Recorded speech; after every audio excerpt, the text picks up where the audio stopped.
Ji maromo 177 mane ochiwo bath lopegi ne gedo mar lai mar pi e kar pur mar Lower Kuja Irrigation Scheme oyudo chudo mar omenda maromo silings milion 15.2 ka owuok kuom piny owacho. Ma otim kokalo kuom duol mochung' ne pur makeyo pi e puothe mano the National Irrigation Authority e tielo mar ariyo mar chudo. Dweche ang'wen bang' ji maromo 80 mane ochiwo lopegi mondo gere lai mar pi e kar pur mar Lower Kuja Irrigation Scheme e sabkon manyate kido chudo margi ji mamoko maromo 177 ma bende yande osebedo ka ito chudo margi oyudo chudo mar omenda maromo milion 15.2 e tielo mar ariyo mar chudone. Jogo mayudo chudone osebedo ka rito kuom higni 11. Rite gaming'a chakre ne irrigation chakre madhigni 11. No mara ochopo nikech ochope wang'e kata obedo ni warite gaming'a to chope wang'e. Pesa ni en pesa mosebudho ma kawayude kawuono. Kian as one of the farmers awinjo kamor kech aneno ka odhi konya e medo pur. Koro wadwoko ne sirikal erokamano kendo wadwoko ne jonia kuom paro maber mondo mi gipar go joma be nosebedo kane gomba ni be chiemo no yude pesa ni odonjgo kata mani. Chiendo machuni ne otele kod jakom mar bodno man National Irrigation Authority Midusa Gilbert Maluki mane owacho ni pod nitie omenda ma odong' maromo milion 35 ma pod gidhi chulo jogo eko ma odong' e kinde mabiro.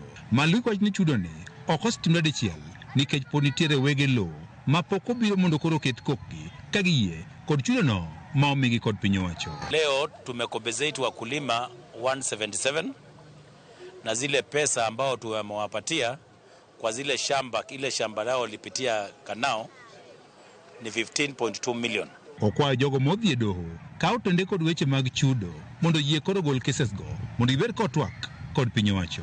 Jambo ambao linatuzuia kutomaliza hili jambo, kulikuwa na kesi kwa koti ambao kuna wakulima ambao wameshtaki National Irrigation Authority, na kwa hivyo tunahimiza wakulima, we are requesting and urging all the farmers, kindly let us register our consent that we can remove these things out of the court. Piny owacho keto tenge omenda maromo milion 68 ma ichulogo jogo eko mane ochiwo bath lopegi ne piny owacho mondo koro ger e kuondego mabende koro piluwo e kar purni mar Lower Kuja Irrigation Scheme.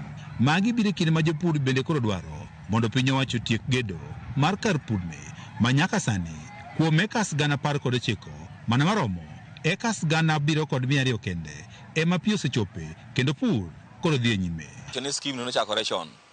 Tanyalo wacho gi dhok machielo ni no lack political goodwill. Nikech serikal mamalo nowinjo tiek scheme ni gi higa 5. Kendo wakwayo serikal ni koyie to ogol pesa mondo mi ochop tunge duto te kuonde duto te e Nyatike. Jopur bende koro yawo midhier ni kaka nderni maricho e kar pur mar Lower Kuja Irrigation Scheme. Gima de tim mapiyo en kaka sana yore shida mar yore e scheme kanyo richo. Sewinjore gi manager mar Nia Maka ni wadhi bedo piny wane wago kwan nderni mage culverts mage ma okethore waketinegi pesa mondo mi access kage nyalo bedo ni gidwa wuok joma dwa kawo rice joma kelo mondo for drying for sale gibed gi access.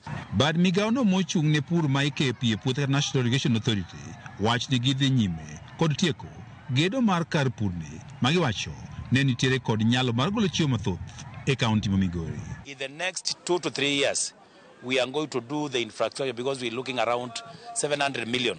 Kuja has productivity in the rice schemes because here we are getting about 3.6 tons per acre.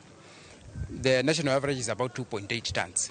En scheme apoko dhi mabor, koro wadwaro welo mondo bi warwako gi puothe duong' gi konywa pur. George Juma, Ramogi TV, Migori.